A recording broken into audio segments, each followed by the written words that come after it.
On closer inspection, the actual poles that slot into each other are snapped off completely. And first thought was, I'm just going to rip it down, dispose of it, and be done with. Morning, welcome back, Alan's Allotment. The first thing I want to say is, wow. Thank you very much to everyone who left comments in the last video. Absolutely blown away.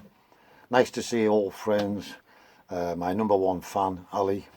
Terry King, returning. He's my #1 gardener when it comes to YouTube.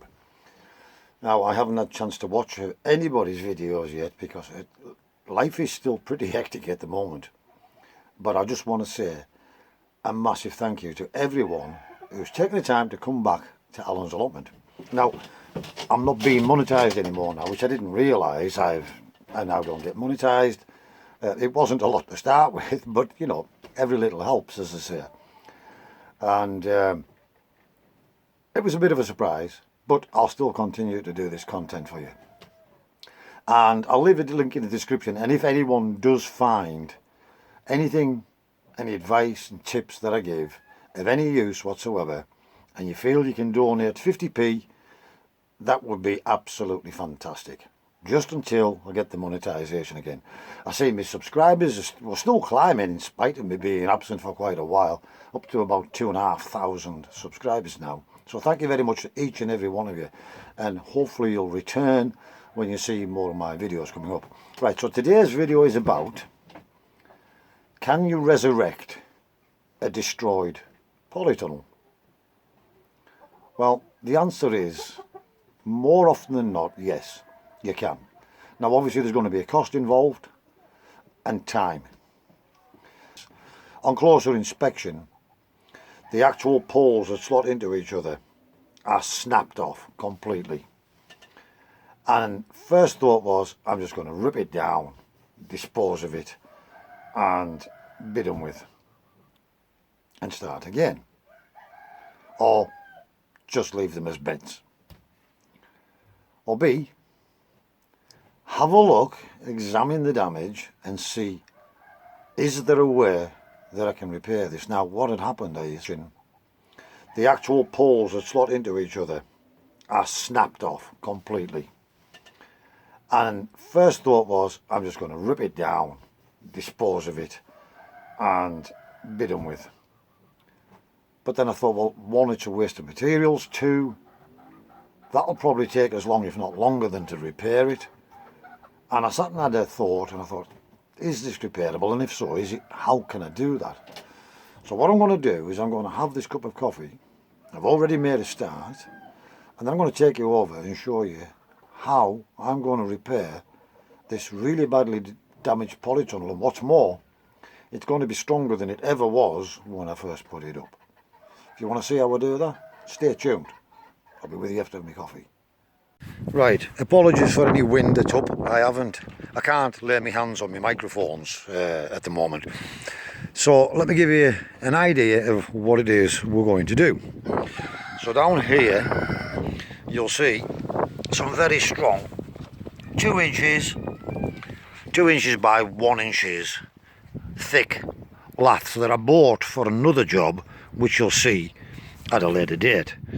But I'm using these ones to do this job. Let me take you over there and show you how we're going to do this. Right, you're going to have to live with the cockles shouting, I'm afraid. So I've already cut the plastic off because that was just making life really difficult. And as you can see, I've made a start on doing this. You can see just how badly damaged it is. Okay, they've all snapped and severed off. So let me show you.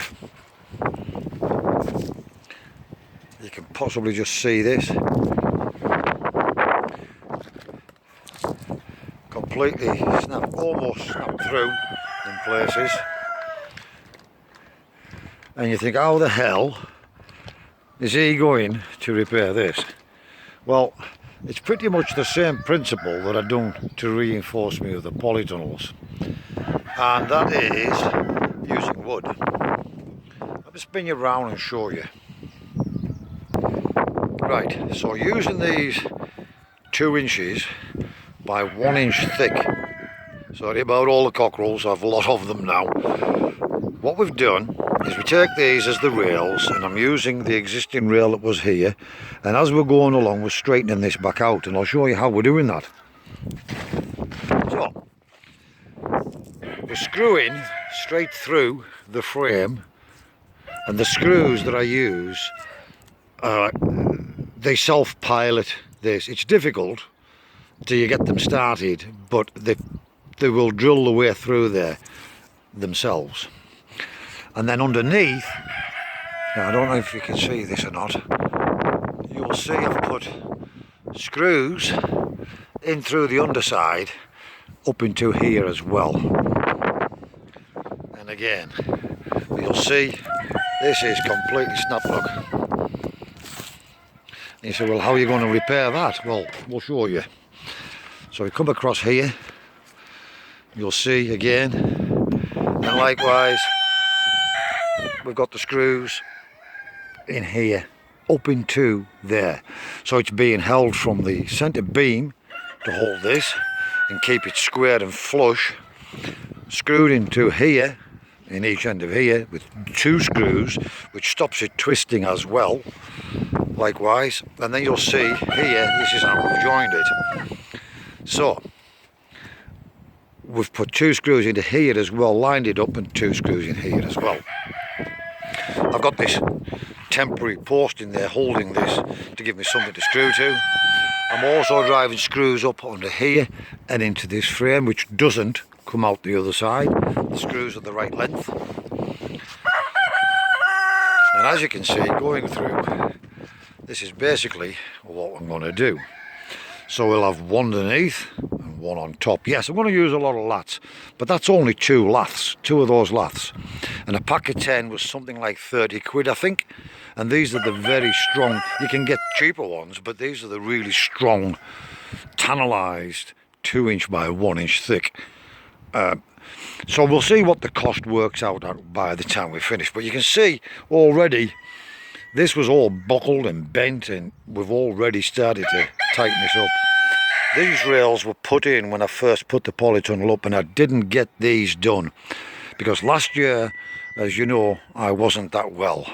I hadn't been well for a couple of years. I'm still not, but I'm a lot better now than I have been for a long time, so I'm grateful for that. So while the sun shines, as they say, we'll make some hay. It's not really shining today, but we're going to get cracking and see what we can get a little bit done today. Right, okay, so we've managed to salvage the polytunnel.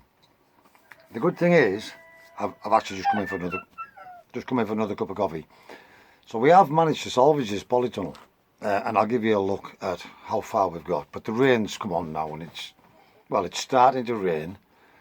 I've had enough. I've done 4 hours, and me and Mrs. C are going out with the dogs on an obstacle course. We're going to be taking the dogs out for a gallop. So we'll quit while we're ahead. But from first looking at it this morning until now, it's now going to be a salvageable polytunnel again. Now, First Tunnels very, very kindly donated me some plastic for one of my other ones. The plastic got damaged. The gales didn't damage the polytunnel, but it blew a lot of bits of wood up and whatever, and it ripped all the plastic that had been on about 4 years. And First Tunnels very kindly donated the plastic for that. The quality of that plastic is so good. I'm going to go back to First Tunnels, and I'm actually going to buy some plastic for this one.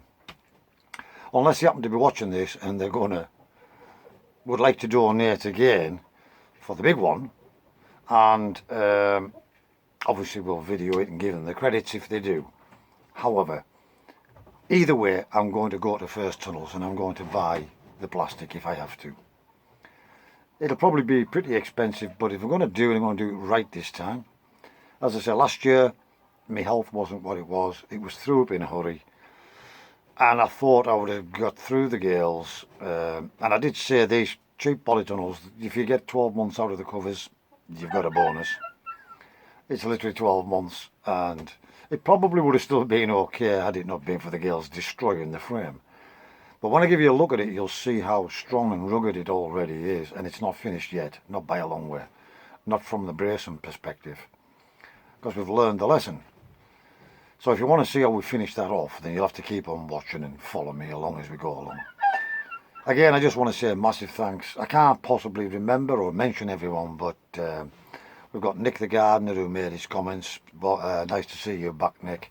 We've got Catherine from Amy's World. We've got Daz, my old pal Daz, who's been with me from the days when they had the pigeons. We've got lots and lots of old faces popping back to say hello.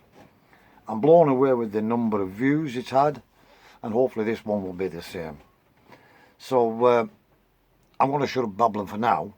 I'll take you over there and I'll show you how far we've got. We're not finished by any means, but it now resembles a polytunnel again. And for now, it's going nowhere. There's no plastic on it. It's strong, it's rugged, and we'll show you how far we got. Right, and here we are again. Apologies for the wind and the cockerels. It's not ideal for me with video. I'll try and do some better videos coming up. But what you'll see now is I decided for the roof that I was going to go OTT, and I've went for 3-inch by 2-inch timbers. And what I've done is I've screwed down through the top on both sides of each one of these, and then I've also, you may be able to see this, put the screws in through the side as well, which keeps that centerpiece perfectly straight, much stronger than it ever was when it was just a metal frame. Okay, and then all I've done for now is to put 2 pieces of wood just temporarily propped up just to keep it in place. But if I get hold of this frame now and shake it, you can see how strong this already is. From what was just a piece of collapsed junk metal, it's basically now going to be resurrected and far stronger than it ever was when I first bought it. Now, one of the things with these cheap polytunnels, you hear people ranting about them, oh, they're rubbish, they're a waste of money and all the rest of it. Actually, they're not. They're good value for money if you put a little more time and spend a little bit more money, invest a little bit more, and do the job right, which I didn't on this occasion because of my health. I wouldn't have had this problem.